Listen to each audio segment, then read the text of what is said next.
you are capable. And I think you are capable is a line that I'll keep with me, because so often, through life and in different experiences, you hear that you are enough.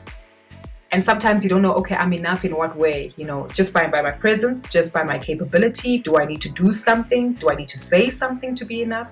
But I think why I say capable is because sometimes we ask ourselves constantly, and even in the current day-to-day jobs that we have, that, ooh, am I the right person for this role? Am I the right person in this relationship? Am I the right person in this family?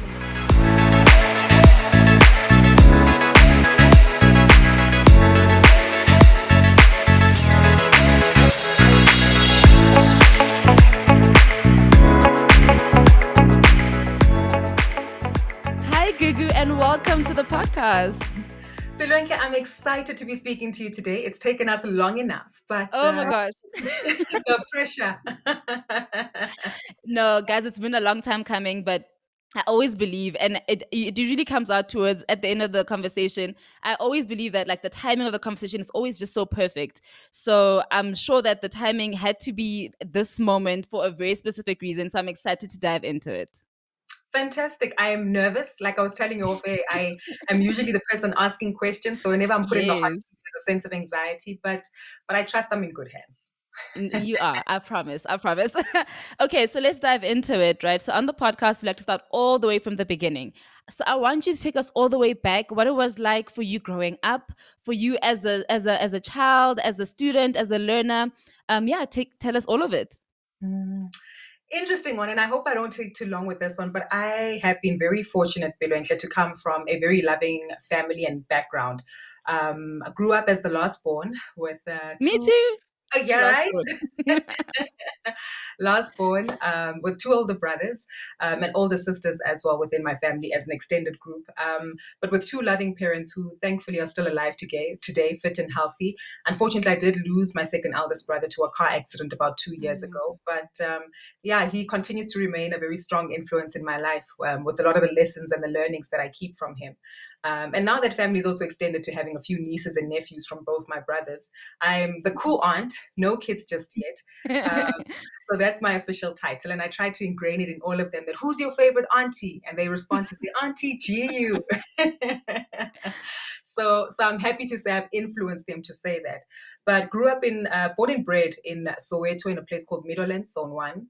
And after some time, just when, early 90s, when parents were starting to move out of the townships and taking their children to Model C schools, that's when we moved to an area called Ennerdale, the south of Johannesburg, a colored township, where my parents are still based today. But we've actually consistently been a very, tight-knit family, even with my cousins, my grandparents, really grew up in a very loving environment where much of our weekends were spent together as a family, because we all went to the same church, all had Sunday lunch at grandma's, visited cousins during school holidays. So we really, were raised to be each other's friends, which still stands today.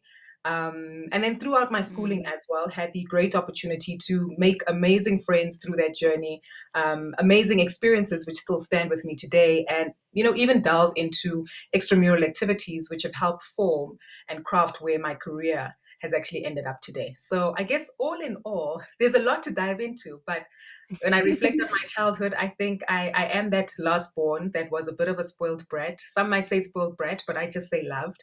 I definitely did snitch on a lot of my older cousins and siblings. But most of all, just always been a fun, loving person who's appreciated and valued the insights and the input and the loving environment that my parents have cultivated around us that exists still today. Okay, so tell me, when you were in high school, um, what did you think you were going to be when you grew up? Oh, a chartered accountant. Oh, wow. But I must tell you, that was high school. In primary school, I was heavily influenced by family. I had an aunt who was a nurse, and she used to wear these Mhm. beautiful epaulets, and she used to have like this shoulder shrug when she walks. So she used to like motivate me all the time. I mean, I shadowed her. I would go with her to the local clinic where she worked, go with her on some of her runs. So, like most Black girls, I thought, oh, being a nurse is what I want to do. And then my Mm. grandmother, my maternal grandmother, was a school principal. So she'd always give us books, tell us to read. We'd play school. So at one point, I wanted to be a teacher.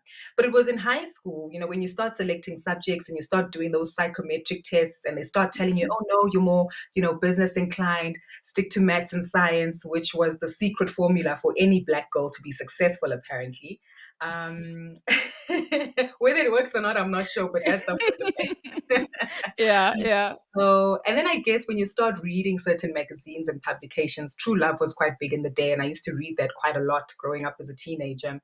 And even just getting exposed to the world, you realize that, the title of CASA came up quite prominently when it came to the business environment, and that was actually dubbed the best way to become a CEO of any organization or play a critical role in business. So at that time, I would say I definitely knew that I wanted to be involved within the world and the realm of business. The CA stream was dubbed the best way to get there. So I believe that that was what I needed to do. But there were still other passions that I knew that I wanted to explore, but just had not figured out how best to gel them together. But fortunately, I think we've kind of found a rhythm and something that Yeah. works there. What do you mean? So what other passions were there? I'm curious to know what those were. Passions were definitely public speaking. Ah. Yeah, I did a lot of Stedford and public speaking. I even did public speaking in Afrikaans, Bilo. So Yo. ja, my Afrikaans is nie so suiwer nie, maar ek kan 'n bietjie meer Afrikaans praat. Oh my gosh. By the way, I didn't do Afrikaans at all. So I don't know Afrikaans at all. So I'm like, whoa. But I guess that was just part of the passion, right? And you just adapted to the language that you were required to speak in. At some point, I did envision myself as this phenomenal tennis player. I wanted to be Serena Williams. Those dreams got dashed very quickly because the tennis coach then left at my high school, primary school. And then I guess other passions have always been around drama, arts. At one point, I thought I'd be an amazing actress because of what we used to do in high school with some of the theaters and plays that we did. So I guess there's always been a creative element to, the business flair and business understanding, and technical discussions that I've always been passionate having. So that's always been an interesting mix in terms of how do I interlink the creativity with the serious nature of business and really understanding how the world works and being an influencer in that particular space. Oh wow. So there are a few specific things that I love about the journey that you've just shared. Firstly, the fact that you knew you didn't know how, but you knew that you wanted to have some of the creative side and some of the business side together. I can relate to that 100%. People always ask me, why are you in corporate? Don't you know? I'm like, I actually love it. I enjoy working in corporate, but I also have a creative side to me. So I love that. But I also love that at each point from the time you were in primary school up until later on in life, you reference either Black women or Black female platforms like True Love. So I think I love that because obviously it's a strong belief of mine that young people are so impressionable. So it's important to see people that look like us doing things because that's exactly what molds us. And you're an example of that. Your decisions, some of your decisions were based on what you saw around you and what you saw other Black women doing. Oh, definitely. Oh, definitely. Yeah. And I think it's such an important point that you mentioned because it really does show, that representation matters. And I think Mm-hmm. for me, in the career that I'm in right now, it was the seeing the Lerato Mbeles, the Sikim Kabatelis, and many other Black female broadcasters who specifically delved into business. And when I first saw that, I thought, okay, this might actually be what it is that I want to do. How I'm going to get there, I'm not quite sure. But you're very right. Representation does matter because it does give you a sense of, number one, belonging. And apart from the belonging to this greater community that you can now be a part of, it also gives you a sense of authority that, within this space and this realm that I'm in. I mean, and maybe that's also what I remember about my grandmother being a school principal. I'd hear stories from other aunts and uncles and cousins who'd say, oh, your grandmother taught me arithmetic. Oh, your grandmother taught me this and that. And when you realize that her being a school teacher who then moved on to be a school principal, but she was able to have such a great influence in people's lives that even in their adulthood, they could be able to share those experiences with me. I guess it just gave me that reassurance that, okay, well, whatever I'm going to do and whatever community I'm going to be a part of, I need to make sure that as I follow through as well with the necessary impact. And that can be shared through personal stories, or that can be shared through a media platform like True Love magazine, or that can be a lived experience with an aunt of mine who happens to be a nurse, and while she looks hella good in her uniform, she's doing good as well because she's providing a sense of livelihood to the patients that she works with. So you're very right, and I hope that that is something that I do get to live up to, in terms of representation, showing people that you can have a sense of authority in a particular field.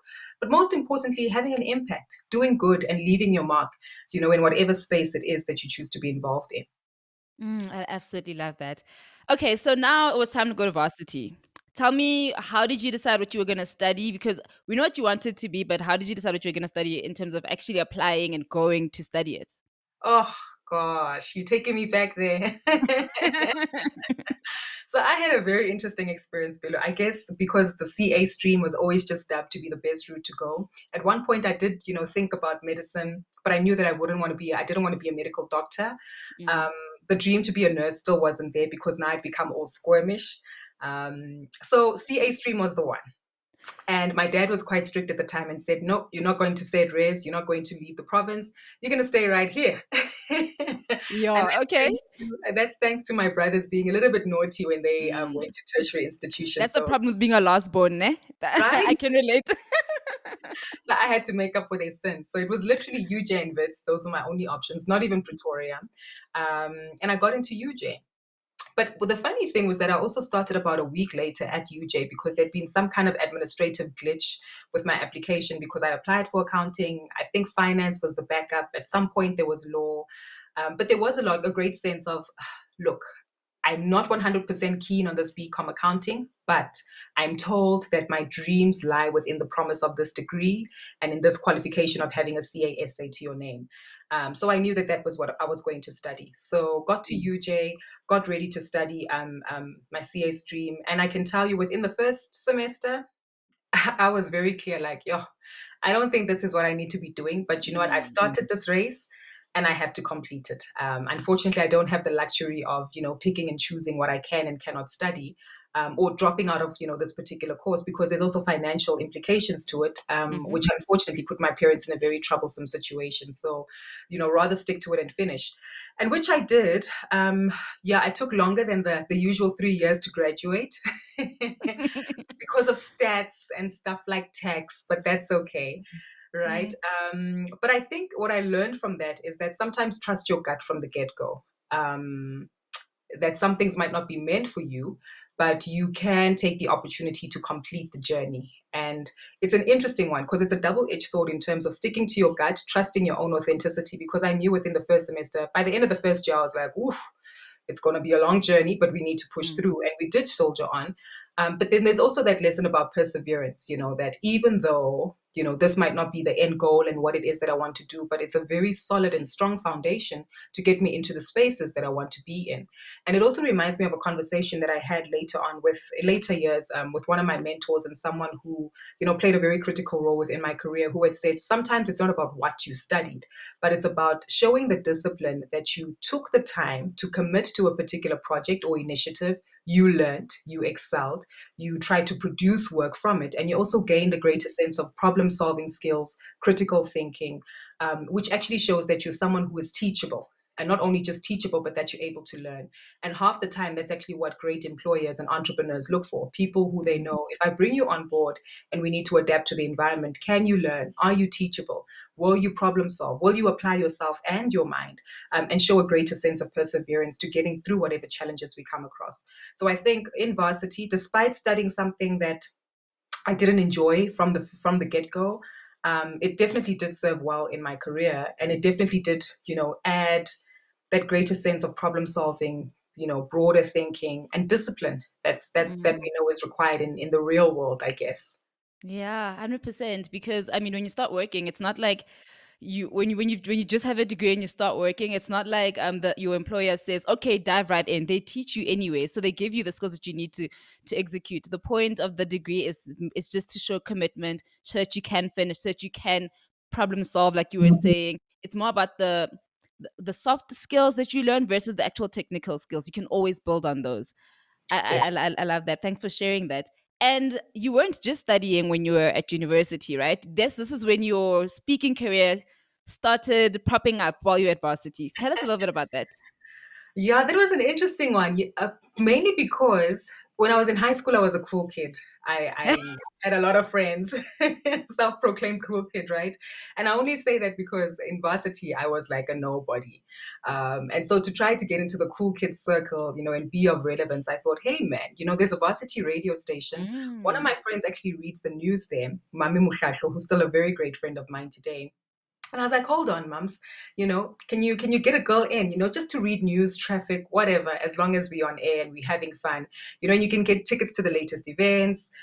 You'll get updated on the latest student vibes and activities taking place at the student center. So that was the trick. I actually just wanted to be a cool kid and excel in my passion because I was having withdrawal symptoms from high school. Yeah. And that's how the dream actually started, that I got the job. And interestingly enough, it's so amazing, Bilu, when you see the people that you started with on the ground, who have now grown into different spaces and different, channels or radio stations, and in the media world. And you're like, oh my gosh, to think that we all started back at UJFM, doing random things, reading the news from a newspaper, doing a bit of everything, producing, presenting, cleaning when we had to, that we all really had humble beginnings to actually now be in the spaces that we're in. Mhm. But that was the beginning, you're quite right, of my career and of expressing another sense of my passion. And at the time, we weren't getting paid. Everything was completely voluntary. And the beauty was that you could be what you wanted to be. You could read Mm. news on breakfast, you could, read news in the evening. And that is like you could do traffic whenever. Sure enough, there was a roster and a particular plan and structure to it. But the beauty about it is that it really gave you an opportunity to learn about the different facets of radio. And for a lot of us, we just loved the interaction on air, having your voice being heard. But mainly, it also taught you about the business side as well, just to understand the broader scope of media and how this radio station kind of thing is actually meant to work. So you're quite right. That's when I first cut my teeth into media, specifically radio. And I'm very fortunate because I managed to grow from strength to strength, having started on that particular platform, which really grounded me and set the tone for my career. And I guess trying to create this new career for myself in the Mm. space that I wanted to exist in. So now you have your degree. You have this experience in speaking and in presenting on radio.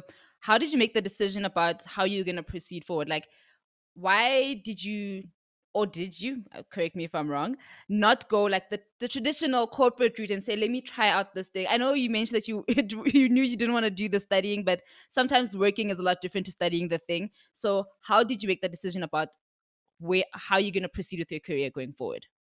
That's actually a beautiful question. And as you ask it, I probably had a quick second to reflect on it. And my experience is very unique in that I didn't necessarily make the decision not to participate in corporate.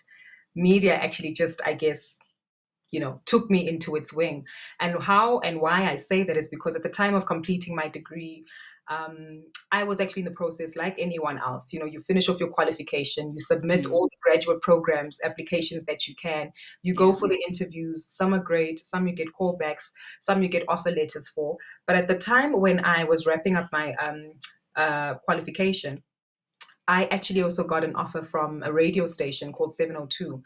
But I must tell you, before I did that, a lot of us were actually just trying to get into Y Academy at YFM because, again, Yeah, that was the cool place to kids, be. because that's where the cool kids are, start at Y and Mm. do entertainment. But there was something funny because I knew within myself that, hold on, whilst I like this realm of media and entertainment, I don't want to be the fun girl, and I say that with the greatest respect to my peers who work within the entertainment industry. But Mm. I was very clear that I want to do something that has a lot more clout, respect, and longevity to it, in the sense of being an expert and an authority on a particular subject matter.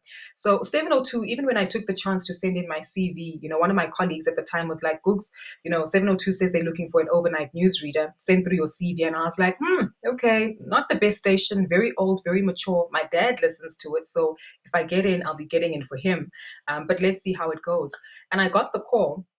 And at the time, I remember I told my dad, I was like, look, this opportunity just came through. And he was like, oh, are you sure this is what you want to do? Like, you've just done a whole BCom accounting degree. You've done the equivalent of an honors as well. Like, surely, Gugu, you can stick to that offer you got from one of the big banks. And I said, look, let me just try it out. Because it was around the middle of the year. And I said, let me just try it out for the next couple of months. If it works, it works. If it doesn't, back to corporate Mm. we go, and we'll make things work from there.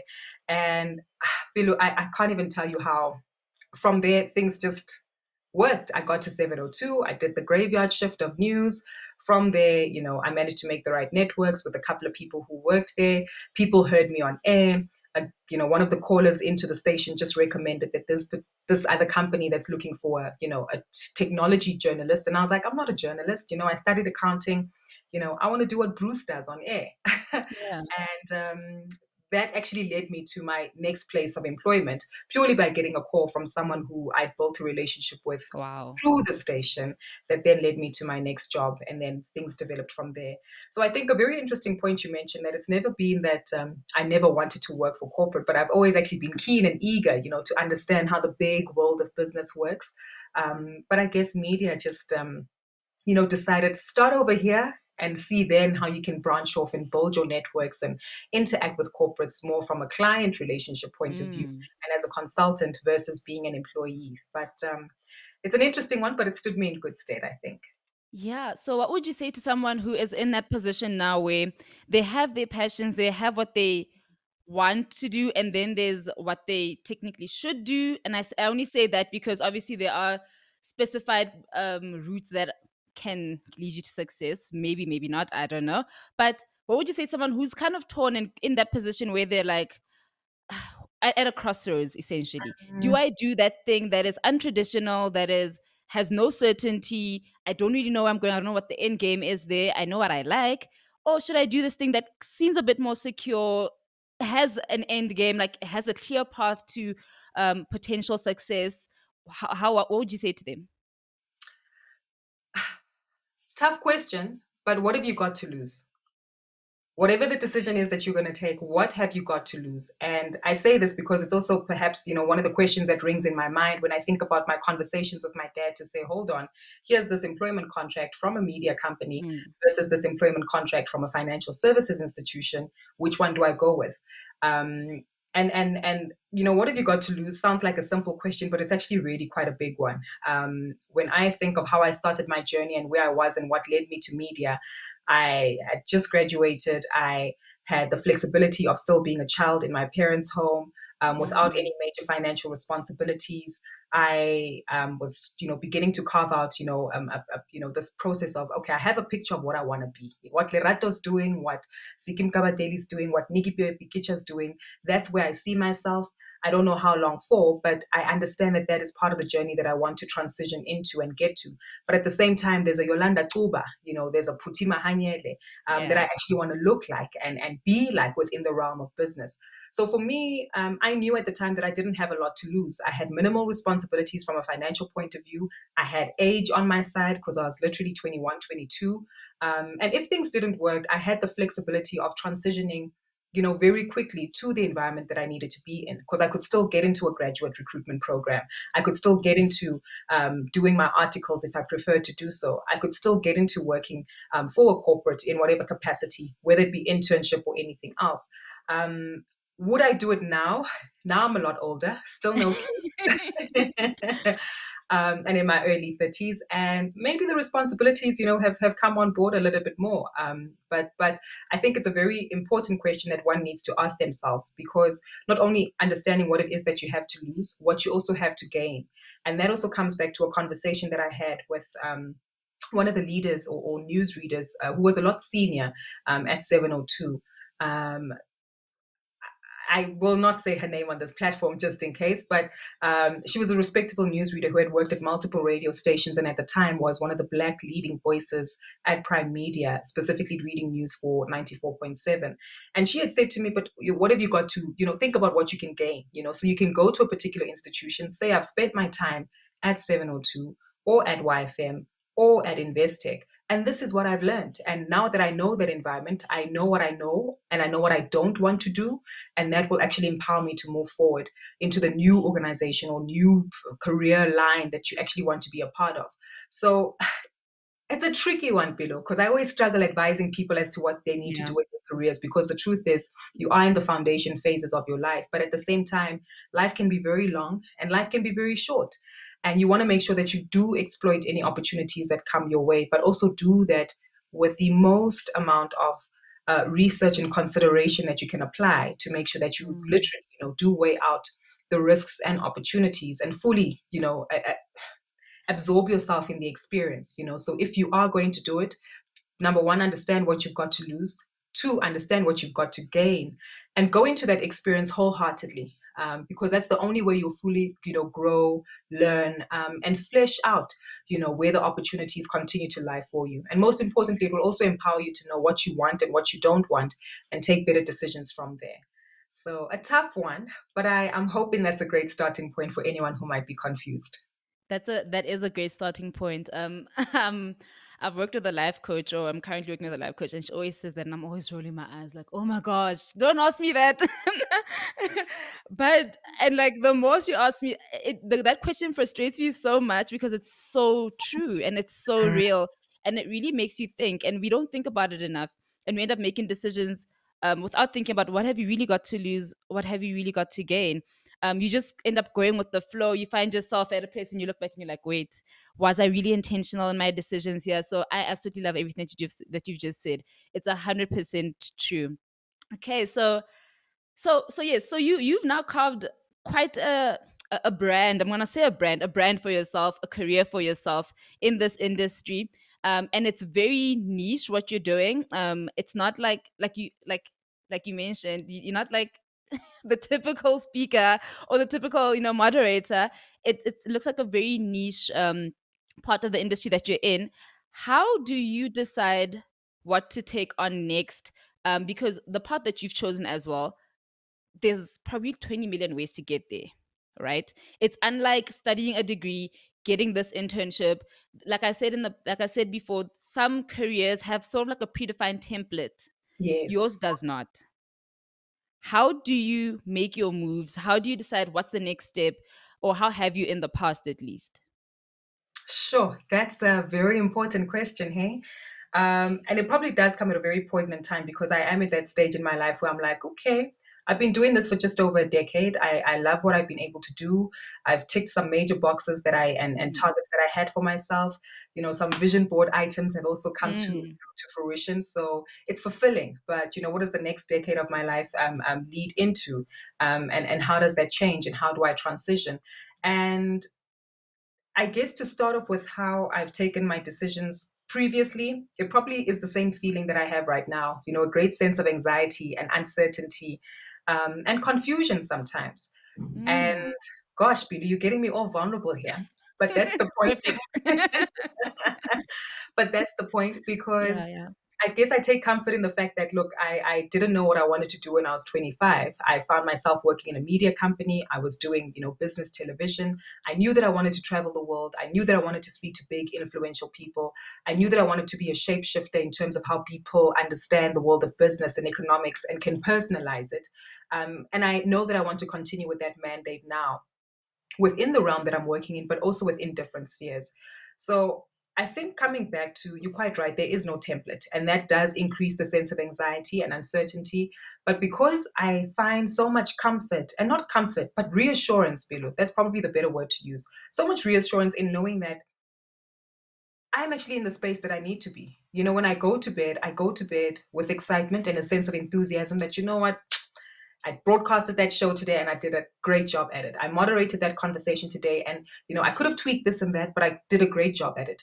Mm. And even when I wake up in the morning and I think about the projects that I have to do, yes, sometimes they can be exhausting because, it's back to back commitments.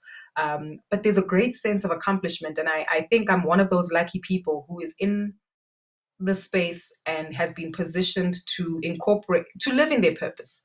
And I've often said my purpose is really to have a positive impact in the lives of those that I meet.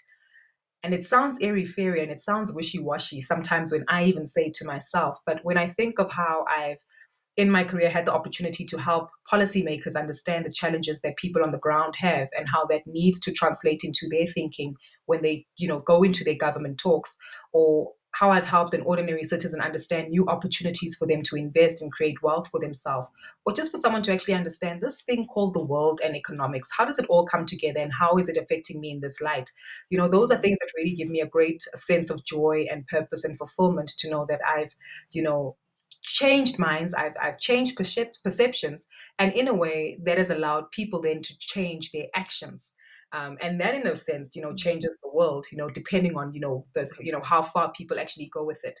But I think, to get back to your question in terms of how do I take on the changes and the transitions in my life and planning that particular structure, a lot of prayer, a Mm. lot of prayer.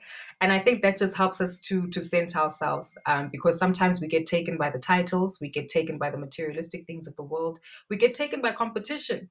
When you look around you and you get intimidated by what some of your peers are doing, because it's great, and it's great for them because they are living their purpose Mm. and they're accomplishing their goals and their dreams. And sometimes you feel like, oof, if Pilo's doing that, why aren't I? And that can sometimes get you off track from what it is that you need to do. So I think prayer, a plan, because you do need to self reflect and definitely have a better understanding as to who you are. What are the things that have influenced your worldview? What are the things that have influenced, your life, and how it is that you choose to take decisions? Understanding your own personality. Are you led by your brain? Are you more intuitive? Are you a feeler? Are you someone who actually needs to be alone to actually absorb and create your own energy, or do you need to be around people? And all of those are things that I've learned, through life experiences, through academic courses, and through interactions with other people, whether it's a life Mm. coach or a therapist, or actually having engagements with those close to you, who can guide you along your journey. So for me, you're quite right, there is no template, but I've often found that a great sense of self reflection, which leads to a plan, additional guidance through prayer, or whatever it is that you need to get yourself aligned and back on track to who you are, is often a great indicator and a great starting point to help you with your transition. And another great thing, below, that I think has really stood very true for me is that sometimes you can have the therapist, you can have whoever it is that you liaising with, and those are all very important people and tools that you need to have within your so-called kitchen cabinet. Mm. But life has a beautiful way of making things work out for you, and that's really been a testament in my career. I've walked past buildings and told myself, one day I'm going to work there. I've listened to people on radio and said, one day I'm going to work with this kind of person. One day I want to have an influence on that global stage. And lo and behold, those things have actually happened. Some of them are major career highlights for me. And it's when you realize and understand, there's something within me that resonates with that person, that place, that thing, that impact, and I want to be a part of it. I don't know how, but life has a beautiful way that when you are in the right circle, the right people, the right experiences, the right timing will appear. You will also have to apply yourself, but you'll look back and realize, oh gosh, I told myself years back when I started at MoneyWeb, I don't just want to read business news, I want to host a radio show. And when I do, I want it to be on this particular platform as a starting point. And then it happens. And, so I do Mm. believe that when you are a proactive participant of creating your life, by putting in the hard work, having the discipline, putting in the plan, making sure that you are aligned with what you need to do and not looking at competitors, the universe, the world, God, your chakras align, all of that, whatever it is that you believe in, Yeah. they make it happen for you once you are a proactive participant in your life. As long as you show that you're hungry, you're keen, and you're eager, these things will open up for you in the end. Yes, 100%. I'm a big believer of that too. And I'm also so happy that you started all of this off by saying it does come with a lot of anxiety, uncertainty. Like, it's scary. It Mm, is scary. Even when you are being that proactive player, um, it's scary and it is hard. So I'm so glad that you acknowledged that, but you have to power through and do it anyway, you know? Do it with the fear. yeah, I agree with Yeah. you. And sometimes it can be paralyzing. And I think, it's only Mm. fair for us to reflect on the fact that we do have moments where you are literally just paralyzed by fear. But again, having the right people around you, positive sounding boards, and going back to reflect on, who is Gugu? Who is Bilu? Mm. What makes me who I am? How was I raised? What are the things that actually work for me? Or what are those things that I've always had ambitions to achieve? Those are some of the things that can get you back on track. But you're quite right. I think it's very important for us to acknowledge that imposter syndrome gets the best of us. Mhm. Anxiety gets the best of us. Fear consumes the best of us. But in your working out of it, find the tools that work for you. If it's people, if it's friends, if it's medication, if it's counseling, seek those tools. and just keep on reflecting on what has worked for you in the past and trying to re-implement some of those solutions. But you're right. It's especially at this time, right? With this pandemic, I think a lot Oh of my us are on gosh. Yeah. edge and just, a bit fearful of what's Mm, next to come. definitely. So tell us, Gugu, what have been the biggest highlights of your life or career? And most importantly, also, and I say most importantly because I feel like we don't share these enough, what have been the lowlights? Oh, let me start with the lowlights because I think Okay, okay. highlights we always put in our bios, right? We put them on Instagram. There's the lights and the flashing titles and the big Yes. smiles and glory to God and my family and this and that and that. Yeah, But I call my Instagram my highlight reel because that's really what it is. right, I have the same line, a few highlights of my life. Yes. Because it really is just a few highlights because Yeah. sometimes we also have highlights in the most intimate of moments with the people that we love that you can't always share on social media. Mm, mm. And I think that's a good thing as well because we do need to protect a certain sense of the moments that we can share with those very close to us who have the Yeah. opportunity to get to know us in that manner. Lowlights, oh gosh. Probably one of the biggest experiences that I don't talk about too often but really, really shook me, shaped me, and most importantly, brought me back to who I am was my divorce. So some people might be well aware that I did get married quite young. My marriage lasted less than 3 years until I actually filed for divorce. Um, and that was really a major, major talking, I guess, highlight or moment in my life. Purely because number one, my worldview and my personality and my perceptions of love and relationships have been, primarily formulated by my family. A unit of long-standing marriages and relationships that have stood the test of time, stood any disruption, whether I know about the disruption or not. But my idealistic relationship was that of, romance, love, and that marriage is the prize and the packaging. And you know what, we all need to work towards. And Mm, doing this life thing with a partner.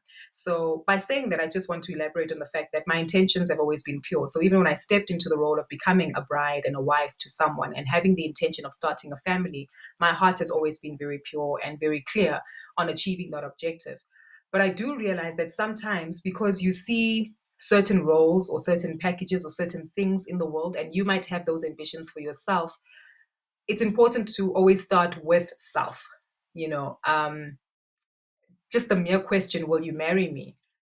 I don't think a lot of us understand the power that that question holds because you as the woman are the person who can determine, whether it is a yes or it is a no, whether you choose to build a family with someone or you don't. Or maybe mm, you do build a family with them, but under different rules and conditions and circumstances that you want to create. So for me, the biggest element that I learned there, which I had applied to many other spaces of my life, because I've always been very selfish in my career ambitions. I've always been very clear about what that construct looks like for me. But when it came to relationships, I guess my construct was always just the one who asks is the one because I'm the chosen girl. But yeah. you need to realize that you do need to play a more proactive life, a proactive role, excuse me, in all aspects of your life. So whether it's a Mm, career decision about, am I going to take this job? The power lies with you. Am I going to work out and start this fitness journey? The power lies with you. Am I going to marry this person who is asking me to be their wife? The power lies with you. And for me, it was a constant reminder, or one of the biggest experiences that I've learned now in hindsight is that, be a conscious participant in the creation of your life. Don't, in as much as life can happen to you and things and events take place and circumstances change, but it really is how you respond to them that can play an influence into how things do unfold in the end. So for me, getting married was a great experience in the beginning. Unfortunately, things did, turn out unfavorably so. And that then later, saw me walk away from a marriage and this dream that I had wanted to create with this particular individual. But when I look back on it, I won't lie. In the early days of my divorce, I regretted everything. I was like, oh gosh, I wish I didn't meet you. I wish I didn't, have to go through this process.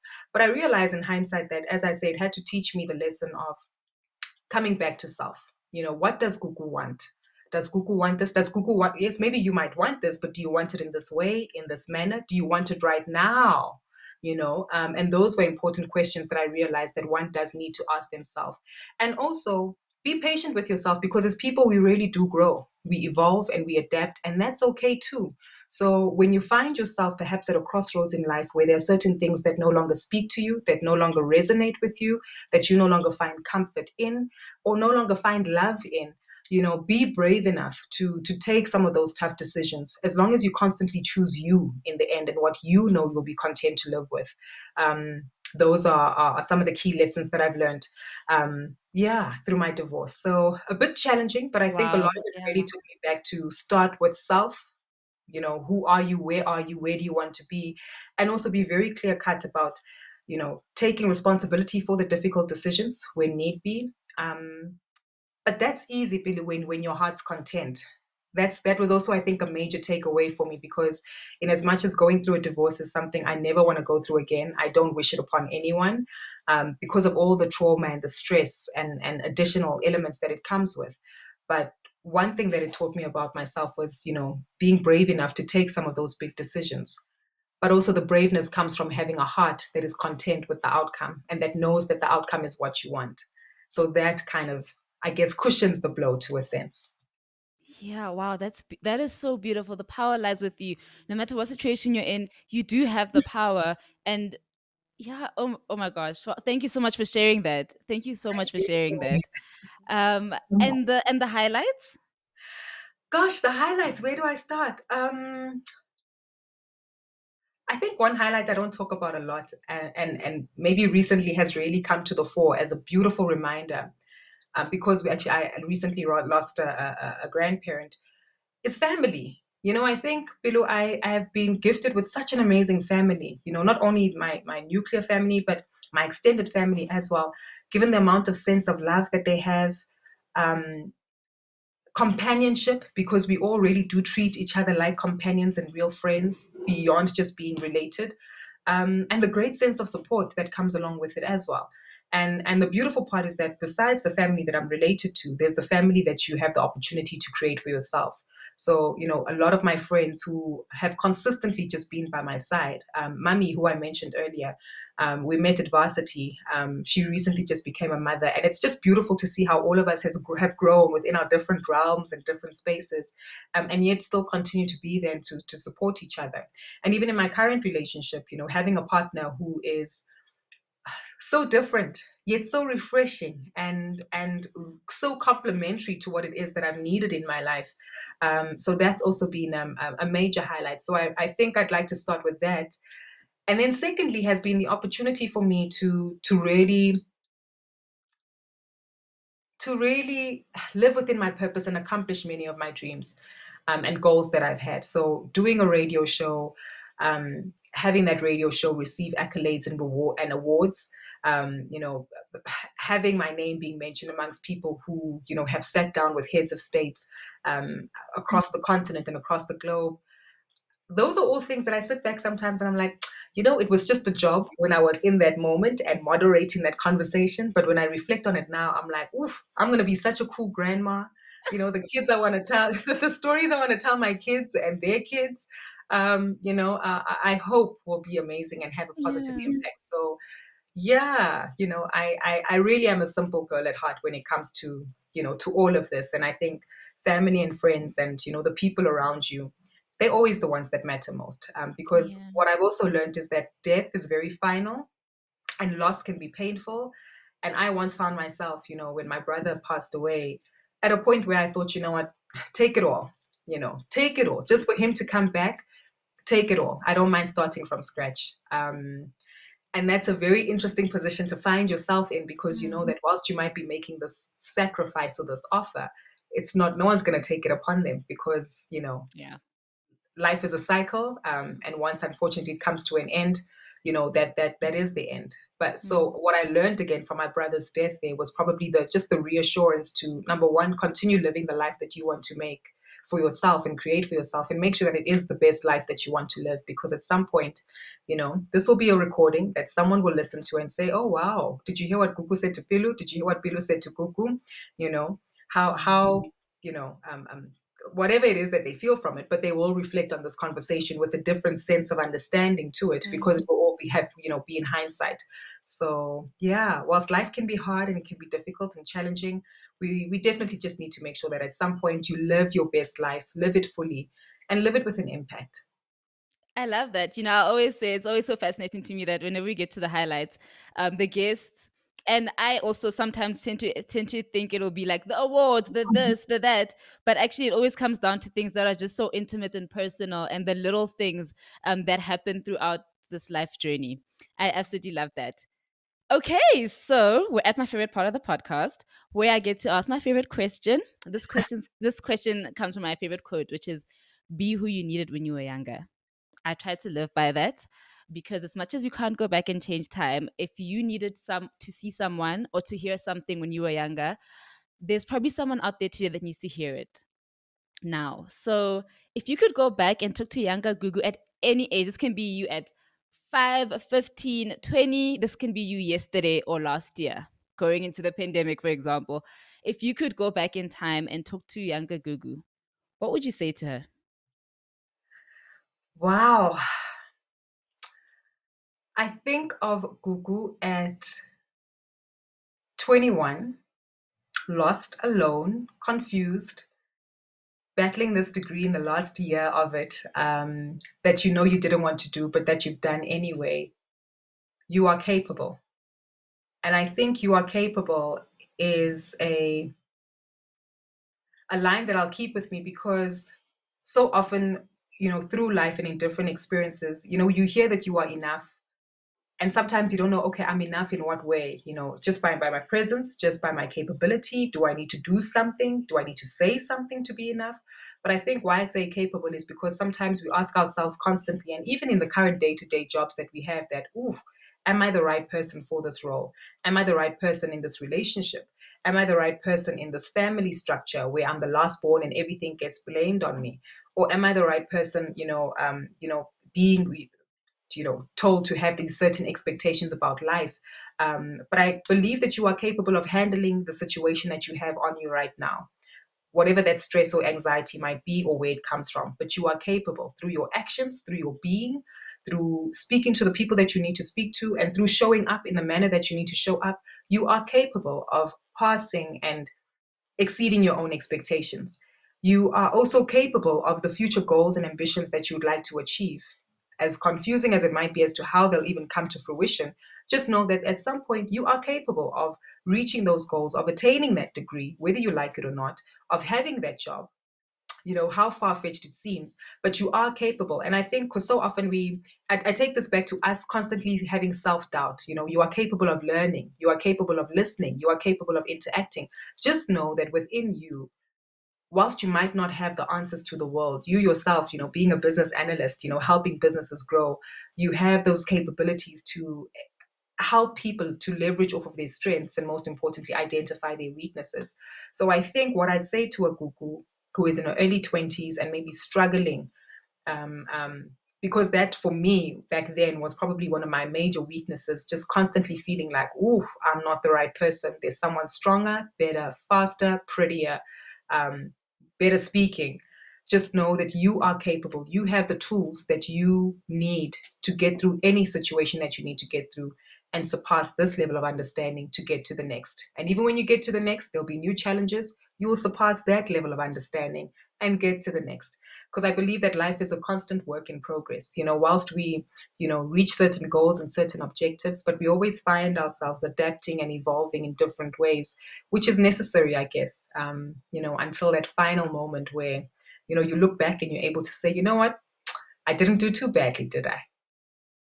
Yes, I love that. That was You are capable. You are capable. Whatever it is, you are capable. I love. Thank you so so much. That was beautiful. And thank you also for sharing your journey. How can our listeners get in touch with you, follow your journey? Yeah, yeah.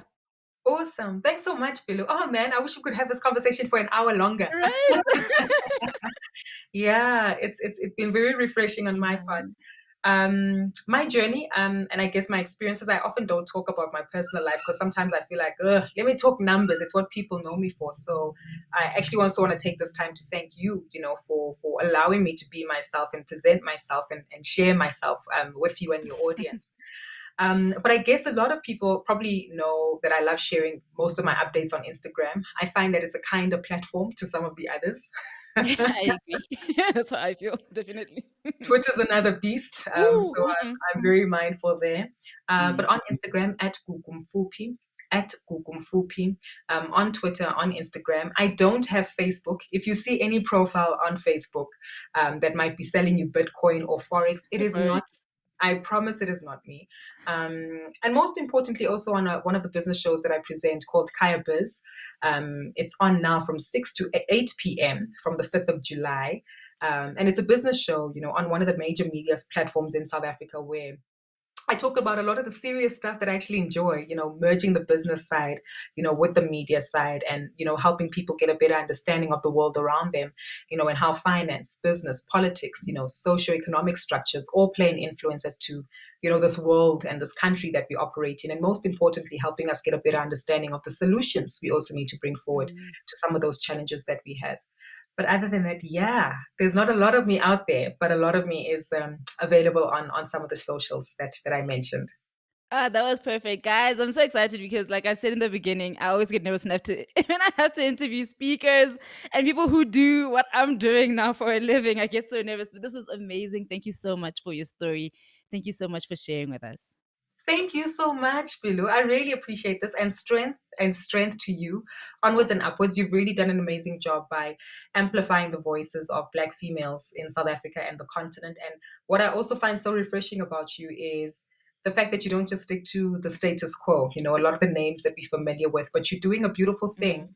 in terms of supporting other millennials like myself, Gen Zs who've also come on recently on your show, like Zuleika Yeah. Patel. Um, Yes. and many other more established women. So I think you really are doing something that decades from now will reflect on and say, remember when podcasts first came out and we weren't sure about them?